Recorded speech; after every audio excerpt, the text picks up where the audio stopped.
যারা হক, যারা অনুসরণীয়, আজকে তাদেরকে বাতিল বলে দূরে সরাই রাখছেন। মাওলা আলী, ইমাম হাসান হোসাইন রসুলের সঙ্গ বেশি পেয়েছে না আবু হুরায়রা না আনাস?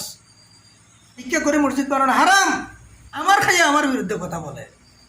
রসুলের ধর্ম নিয়ে, রসুলের ধর্মের নাম বিক্রি করে তার ফ্যাট বাজানে, জীবন বাজানে চলতেছে, আবার সে রসুলের বিরুদ্ধে কথা বলছে। বেঈমান হইয়া মারা যাবে, নাস্তিক হইয়া মারা যাবে। কারণ ওই যে যেমন বলছে, শরবতের মাধ্যমে লেবুর রসের সাথে বিষের ফোঁটাও যেমন ঢুকাইয়ে দিছে, ধর্মের বাজারে ধর্মীয় রসুলের কিছু সত্য বাণীর সাথে কিছু মিথ্যা বাণীও ঢুকাই দিছে। এই প্রথমে এটা জেনে নাও যে যারা ধর্মের বাজারে, যারা হক, যারা অনুসরণীয়, যারা সত্য, আজকে তাদেরকে আমাদের পৃথিবীবাসী, যদি শুধু বাংলাদেশ বলি এটা নয়, পৃথিবীবাসী বাতিলপন্থীরা যারা বাতিল, তারা হককে আজকে বাতিল বলে দূরে সরে রাখছে। তাদেরকে ভণ্ড বলতেছে, মোনাফি বলতেছে, যেটা ঠিক অবিকল। সমস্ত রসুলকে কাফের বদমাশেরা ভণ্ড বলছে, মজনু বলেছে। কিন্তু তুমি রসুলের জীবনী খুঁজে দেখো, কোনো রসুল কাফেরকেও ভণ্ড বলে নাই, মজনু ঠিক আছে নাই, বলে নাই, কিন্তু কাফেররা বলেছে। আজকে থেকে বুঝবে, যারা ভণ্ড বলবে ওরাই ওর থেকে কাফের অন্তরের লোক। যাকে দিকে যাবো না। যারা হক, যারা অনুসরণীয়, আজকে তাদেরকে বাতিল বলে দূরে সরে রাখছে। যারা হক হলো মাওলা আলী, আর মাওলা আলীকে দূরে সরে রাখছে শিয়া ও হুবাদ দিয়া। অথচ তারাই সত্য, তারাই ছিল অনুসরণীয়। মাওলা আলী, ইমাম হাসান হোসেন হলো রেসালাতের ধারক বাহক, যার পরবর্তীতে নাম হলো বেলায়েত। এরাও অনুসরণীয়, কিন্তু ওদেরকে ওই সময়কার শয়তানরা কৌশল করে একটা এমন অপবাদ সৃষ্টি করছে। অথচ সত্য বুঝলে কিন্তু আবার অপবাদ না, শিয়া মানে অনুসারী। তো রসুলের যারা অনুসারী তারাই তো শিয়া, মাওলা আলীর অনুসারী তাদের। কিন্তু এখন আমাদের কাছে শিয়া আর সুন্নি মানে ভালো না, ওই যে বুঝেছি। এখন বাঙালির যেটা বুঝাই দিছে, বাঙালি না সারা পৃথিবী মানে আমি এখানে বাঙালি বলতে এটা বুঝেছি মানে আমজনতা। মাথার মাঝে যে বিষ কে ঢুকিয়ে দিছে ওইটাই বুঝে, মানে শিয়া আলাদা কিছু। অথচ মূল ওইটাই সত্য, মূল কি ওইটাই সত্য। কিন্তু এই সত্যকে দূরে সরে রেখে আজকে আমাদের কাছে বাতিলরা সত্য ইয়ে ফুটে আছে। যেমন এই যে ইতিমধ্যে রসুলের ইতিহাস নিয়ে শুরু হয়েছে, রসুল 40 বছর পরে নবী আবার হবে। অথচ রসুল বলেছিল আদম যখন মাটি এবং পানি, আমি তখনও নবী। তাও এখন রেসালাত বলছে, হাকিকত বললে আরো বহু দূরের কথা। আরেকটা কথা বলি, মাওলা আলী, ইমাম হাসান হোসাইন রসুলের সঙ্গ বেশি পেয়েছে না আবু হুরায়রা না আনাস? মাওলা আলী, ইমাম হাসান হোসেন রসুলের সঙ্গ বলছে, রসুলের কাঁধে চড়েছেন, অথচ ওদের হাদিস বাজারে নাই, রসুলের বিছনায় ঘুমাইছে, ওদের হাদিস বাজারে নাই। আর যারা ওই সপ্তাহ 10 দিনে একদিন থেকে ওদের হাজির মার্কেট ছড়াইয়ে রয়েছে, কেন? কারা বানাইলো ওইগুলা? ওদিকে যাইতাম না, অন্য কথা হলো, শুধু ইশারায় বলছি। তারপরে আরেকটা সব রওজা পাকেও দখল করে নিছে, নিজের ঘর নিজে। এরপরে আজকে মসজিদ, এত সব মসজিদ, এত ভিক্ষা করে মসজিদ বানানো হারাম।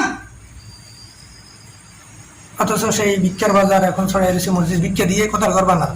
সেই খোদার ঘরে গাদা গরু বানছে যেটারে, অথচ রসুলের খানকা ছিল এটা, মসজিদে নববী যেটা আজকে নাম দিছে, এটা রসুলের খানকা। অর্থাৎ রসুল এখানে বসেই ভক্তদের সাথে সাক্ষাৎকার দিতেন, সেটার নাম মডিফাই করে বানাই দিয়েছে মসজিদে। বলবেন না যে মাজারের টাকা দিয়ে মসজিদ হয়, কিন্তু মসজিদের টাকা দিয়ে কোনো একটা মাজার হয়। হ্যাঁ, আর ওখানে দাঁড়িয়ে মাজারের বিরুদ্ধে কথা বলে। মাজারের টাকা দিয়ে মসজিদ সৃষ্টি হচ্ছে, বানাচ্ছে, ওদের এভাবে ওদের ফ্যাট পূজা চলছে, অথচ ওইখানে দাঁড়িয়ে আবার মাজারওয়ালার বিরুদ্ধে কথা বলতেছে, আমার খাইয়ে আমার বিরুদ্ধে কথা বলে। রসুলের ধর্ম নিয়ে, রসুলের ধর্মের নাম বিক্রি করে তার ফ্যাট বাজানে, জীবন বাজানে চলতেছে, আবার সে রসুলের বিরুদ্ধে কথা বলছে। নাম্বার 2 যেটা শোনো, যেই যেমন 1 গ্লাস শরবত তোমার জন্য বানানো হলো, ওই শরবতের মধ্যে লেবু দিলাম, চিনি দিলাম, কিন্তু লাড়া ছাড়ার পরে লেবুর পানি আর চিনি ফেনে এমন মিশে গেছে পানির সাথে, এটাকে আর কি পাওয়া যায় না, খুঁজে পাওয়া যাচ্ছে না। এখন এটা শরীরের জন্য উপযোগী, কিন্তু তার সাথে 1 ফোঁটা বিষও সেখানে। এখন ভিটামিন সি যেমন শরীরের উপকার করবে, বিষক্রিয়াটাও ধীরে ধীরে শরীরে কি করবে, ক্ষতি, আমার মৃত্যুর পথের দিকে নিয়ে যাবে। ঠিক ধর্মের বাজারে সত্যের বাণীর ভিতর দিয়া কিছু জানে এমন বিষক্রিয়া ঢুকিয়ে দিছে, যে বিষক্রিয়ার কারণে আজ পৃথিবীতে এত দলাদলি ভালাভালি সাধারণ মানুষ, এই ধর্মীয় বিষের কারণে মানুষ ধীরে ধীরে ইমান হারা হইয়া, বেঈমান হইয়া, ইদিন হইয়া মারা যাবে। বেঈমান হইয়া মারা যাবে, নাস্তিক হইয়া মারা যাবে। কারণ ওই যে যেমন বলছি, শরবতের মাধ্যমে লেবুর রসের সাথে বিষের ফোঁটাও যেমন ঢুকাইয়ে দিছে, ধর্মের বাজারে ধর্মীয় রসুলের কিছু সত্য বাণীর সাথে কিছু মিথ্যা বাণীও ঢুকাই দিছে। এই জন্য কি এটা এমন এটা এমন।